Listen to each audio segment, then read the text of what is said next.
Molecular interaction and bonds present in the, तो यहाँ पे हम लोग देखते क्या है कि ऑन द बेसिस हमारे मॉलिक्यूल के अंदर सेंस है, फंडामेंटल सेंस है, chemistry that takes place between the molecule, और बायोकेमिस्ट्री इसी की एनालिसिस है। Biochemistry is the chemistry that takes place between the living system. तो अगर हमें बायोकेमिस्ट्री समझना है तो हमें बॉन्डिंग को समझना पड़ेगा, केमिकल की बॉन्डिंग कौन सी है।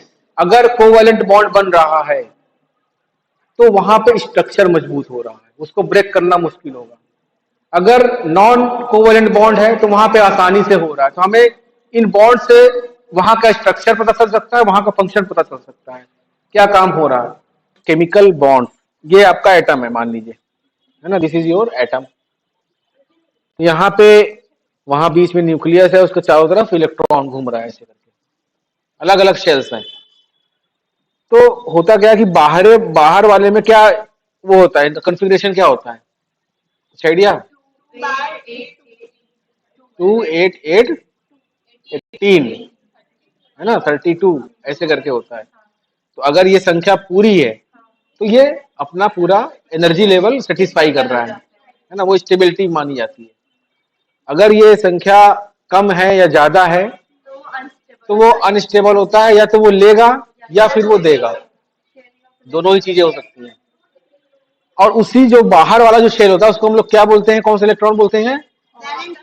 वैलेंस इलेक्ट्रॉन, वैलेंस इलेक्ट्रॉन, ठीक है, वैलेंस इलेक्ट्रॉन बोलते हैं।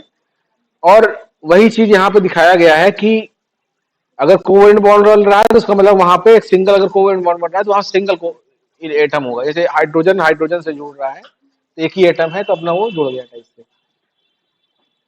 तो इस टाइप से कि एक एटम की जरूरत दूसरे पूरा कर रहा है, तब वो बॉन्डिंग बनता है ना, क्रिएट होता है।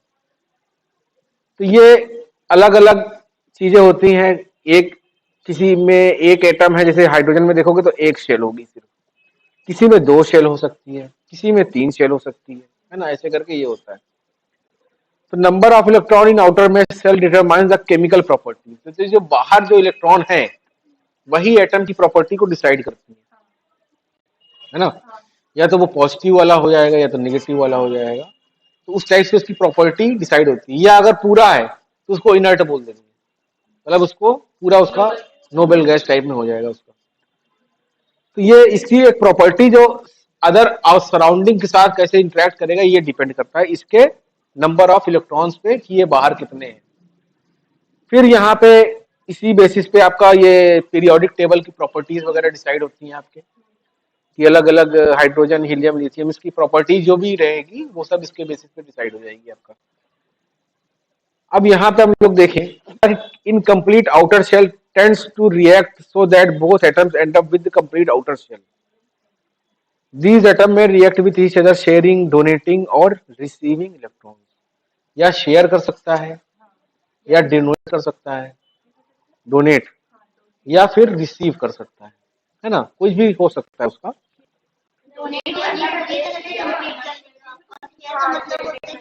These interaction usually results, और इससे क्या है अलग अलग प्रकार के बॉन्ड्स बनेंगे आपके, है ना, अलग अलग प्रकार के बॉन्ड बनेंगे। यहाँ पे आप दिखा रहा है कुछ बॉन्ड्स को, सोडियम फ्लोराइड है और इस टाइप से ये हाइड्रोजन बॉन्डिंग बन रही है ना। एक ये ऐसा बॉन्ड हो गया कि ये बीच में ही रह गया। अभी हम लोग देखेंगे इसके बारे में थोड़ा सा डिटेल में। और कभी कभी ये आपस में ही जुड़ के ऐसे करके ये बना रहे हैं। तो स्ट्रक्चर ऑफ एटम्स और उसके molecule determines the way they behave. जो मॉलिक्यूल का स्ट्रक्चर है, एटम का स्ट्रक्चर है, वही बताता है कि वो कैसे बिहेव करेगा। अगर हाइड्रोजन और ऑक्सीजन को मिला रहे हैं तो वाटर बन रहा है। तो यहाँ पे क्या हो रहा है कि एक रिएक्टेंट्स है, they are converted into H2O, एक प्रोडक्ट बन रहा है H2O। इसमें क्या है, हाइड्रोजन और ऑक्सीजन दोनों कंबाइन करके एक वो बना रहे हैं। अब यहाँ पे क्या होता है, अलग अलग प्रकार की रिएक्शंस होती रहती हैं हमारे पूरे दुनिया में। फोटोसिंथेसिस भी आपकी रिएक्शन ही है, और रिस्पिरेशन वगैरह करते हैं वो भी आपकी रिएक्शन है। और chemical reaction do not create और destroy matter, only rearrange the matter, है ना। आपको लगता है कि वो डिस्ट्रॉय हो गया, लेकिन वो डिस्ट्रॉय नहीं हुआ, वो रीअरेंज हुआ है, वो दूसरे के साथ मिल गया है, फिर उसके बाद फिर रीअरेंज होगा। तो ये चीज होती है। तो यहाँ पे भी आप देख रहे हो रिएक्टेंट मिलता है और आपस में मिलके प्रोडक्ट बन जाता है। तो दिस इज द, और यहाँ पे बॉन्ड बन रहा है, बॉन्ड टूट रहा है, हो क्या रहा है यहाँ पे, H2O जब आपस में जुड़ता है तो कुछ बन रहा है ना। H2O जब टूटेगा तो वहां से वो अलग हो रहा है ना, वो करके। तो ओनली रीअरेंजमेंट होता है, और इसीलिए जैसे एक फोटोसिंथेसिस रिएक्शन हो गई, ये हमने देखा था डिटेल में। तो यहाँ पे क्या हो रहा है, carbon dioxide reacts with water, CO2 आती है एयर से और वो वाटर से रिएक्ट करती है, और आपका ग्लूकोज वगैरह बन जाता है, ऑक्सीजन निकल जाता है उसमें से। ठीक है, तो photosynthesis is a chemical reaction, ये कोई एक केमिकल रिएक्शन है।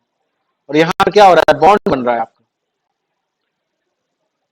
और इसी तरह रेस्पिरेशन, आपने वहां पे ग्लूकोज बनाया, अब उस ग्लूकोज से आप एनर्जी निकालोगे कैसे, with the help of mitochondria. Respiration, वहां पे आप क्या ऑक्सीजन ले रहे हो, ऑक्सीजन जो है वो जाके उसको ब्रेक करने में हेल्प करेगा, और उसके बाद आपका CO2 लिबरेट हो जाएगा और एनर्जी आपको मिल जाएगी उस टाइप से। तो ये क्या हो रहा है, वहां पे आपने बनाया C6H12O6, और वहां पे आपने तोड़ा C6H12O6, और दोनों में ही आपका बॉन्ड वगैरह टूट रहा है, बन रहा है, टूट रहा है। तो ये चीजें लगातार दुनिया में होती रहती हैं। और अगर हम बायोकेमिस्ट्री के पॉइंट ऑफ व्यू से देखें तो 4 केमिकल बॉन्ड बहुत इंपॉर्टेंट होते हैं। Ionic bond, covalent bond, hydrogen bond and wonder balls interactions. नाम सुना है वंडर बॉल इंटरेक्शंस का?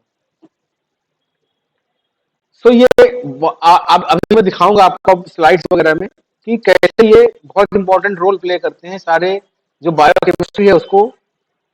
और इसको अगर हमको समझना है तो समझना पड़ेगा, बॉन्ड को समझना पड़ेगा, तभी हम किसी उसका समझ पाएंगे। तो इन केमिस्ट्री में हम देखते हैं कि आयनिक बॉन्ड और covalent bonds having overlapping range of strength. जब आप केमिस्ट्री पढ़ते हो तो आप क्या देखते हो कि जो आयनिक बॉन्ड है वो बहुत तगड़ा बॉन्ड है, उसकी एनर्जी भी बहुत, बॉन्ड एनर्जी बहुत ज्यादा होती है, और कोवेलेंट बॉन्ड भी उसी के रेंज में होती है। लेकिन जब हम वाटर डाल देते हैं उसके ऊपर, हम लोग को चारों तरफ तो वाटर है, बायोकेमिस्ट्री हम लोग जो भी एनालाइज करते हैं वो वाटर के पर्सपेक्टिव में करते हैं, क्योंकि सारे मॉलिक्यूल हमारे वाटर के उसमें, वहां पे स्ट्रेंथ चेंज हो जाती है। तो वहां पे स्ट्रेंथ क्या हो जाती है, कोवेलेंट बॉन्ड बहुत स्ट्रांग रहेगा, फिर हाइड्रोजन बॉन्ड, फिर वंडर बॉन्ड, इस टाइप से वो स्ट्रांग टू वीकेस्ट चीजें चेंज। जो 4 टाइप्स ऑफ बॉन्ड्स है अब उनके बारे में हम लोग डिटेल में पढ़ेंगे।